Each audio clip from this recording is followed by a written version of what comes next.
it's Miranda with Multiplicity Crafts, and today we're going over a beginner's basic guide to die cutting. So let's jump right in. Dies are usually made of metal and come in various sizes and shapes. They're most commonly used to cut into paper. You can also get some that also cut into fabric and even some that make jewelry. But for today, we're just going over the ones for paper, and basically, you can, like I say, get them in different shapes, sizes. They also come in text, and they can pretty much be used with any die cutting machine. And we can go over that a little bit more later.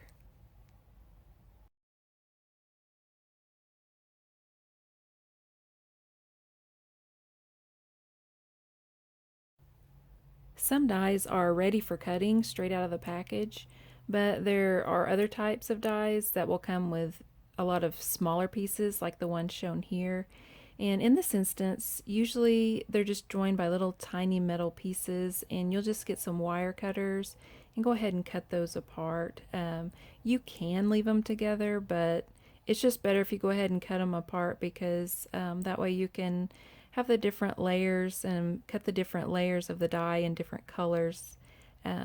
So yeah, that's basically how you prepare your die. That's pretty much all there is to it. On your dies, one side is smooth and the other side has a ridge. And that ridge is going to be your cutting blade, so place the ridge toward the paper to cut it.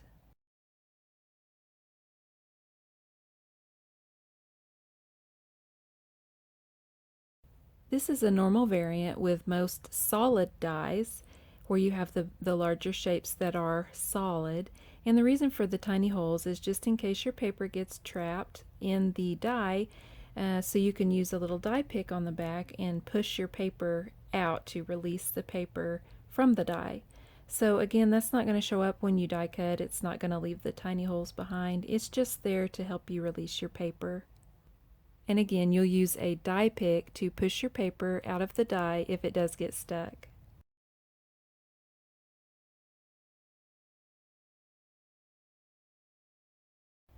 Most machines will work the same. The two most popular ones are the Big Shot and the Cuttlebug.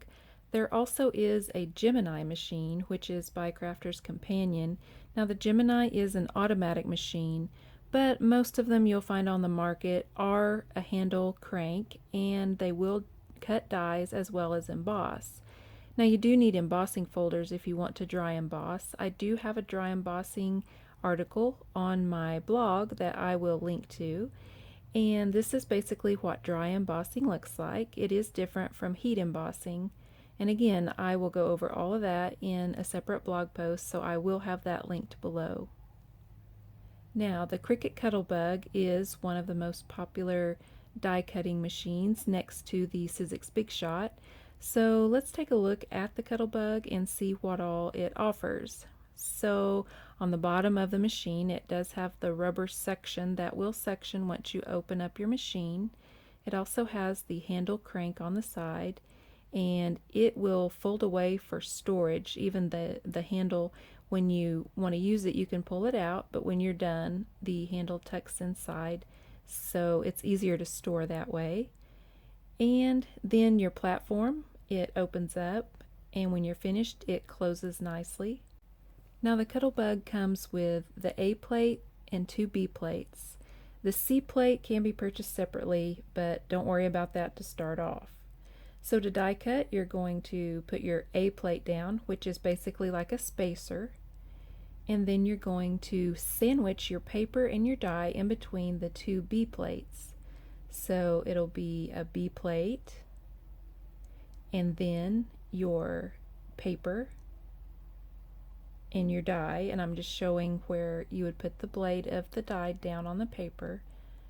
Okay, and then you sandwich that in between another B plate and go ahead and run that through your Cuttlebug machine. Now if you'll notice on this first time I'm trying it, I'm not getting much resistance, and it just didn't feel like it was cutting, which it was not. Now the reason for that is because I did not have a C plate underneath there. The C plate will add more spacing so the die and the paper reaches up to the rollers of the die cutting machine. So you don't exactly have to have a C plate. You can just use an embossing folder from Cuttlebug that you have, and that's the exact thickness really that you need. And you just want to put that on top of your A plate and underneath your two B plates and run it through your machine this time. And with this method, it will cut just like a dream. There's no problems. There's really no need to purchase a separate C plate if you do have the embossing folders on hand.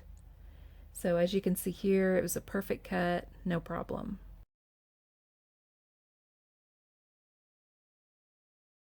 And when you're done, you just fold up your machine. So that's a wrap. The Sizzix Big Shot is probably one of the best sellers on the market. It does have the rubber feet on the bottom for anti-slip, and also it has the crank handle. Now this one does not fold up for storage, so that's maybe a pro or con. It may not matter, but just wanted to bring that out. And it does an excellent job cutting. It comes with, this is kind of like what would be the A plate in the Cuttlebug. Basically it's your platform. It has tabs on it. It says number 1 and number 2.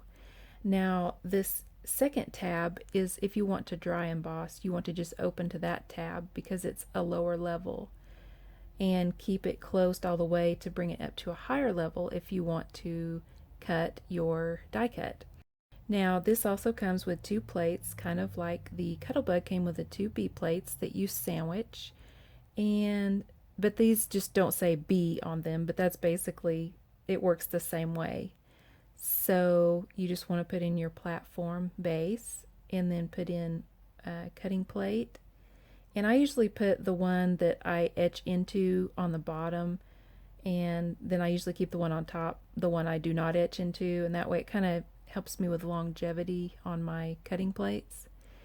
And then you want to put your paper down, and then I'm putting my die blade or ridge side down and the smooth side facing me, and then your other plate to complete the sandwich, and go ahead and crank that through, and you will have a nice cut. Now you can just run it through once and it's fine, but sometimes I like to run it backwards again just to make sure I get a really good cut. And when you take the paper out, you'll notice it is cut perfectly. So I really love my Sizzix Big Shot.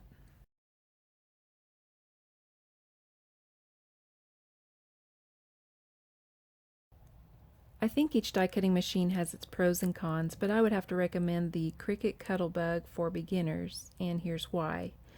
First off, I feel that it is more simplified, I guess you could say. It's easier to understand because your plates are labeled A, B, C, so that's just easier. Also, it folds up nicely for compact storage for smaller craft spaces, and usually if you're a beginner, you're not going to have even maybe a dedicated craft room, so that's helpful. Also, the price point's better. The Sizzix Big Shot's going to run you about $120 retail, whereas the Cricut Cuttlebug is only about $89 or so retail. So for those reasons, I would have to go with the Cuttlebug.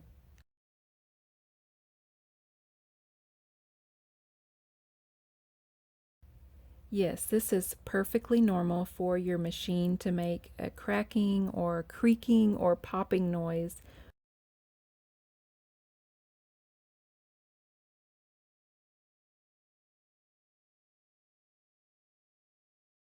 Well, there are three reasons that come to mind.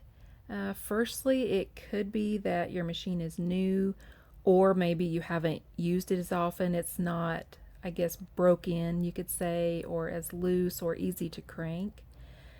Secondly, it could be that you're trying to run too thick of a die cut or too thick of a paper or something through the machine, or it could be that your plates are warped. And thirdly, it could be because your machine is broken.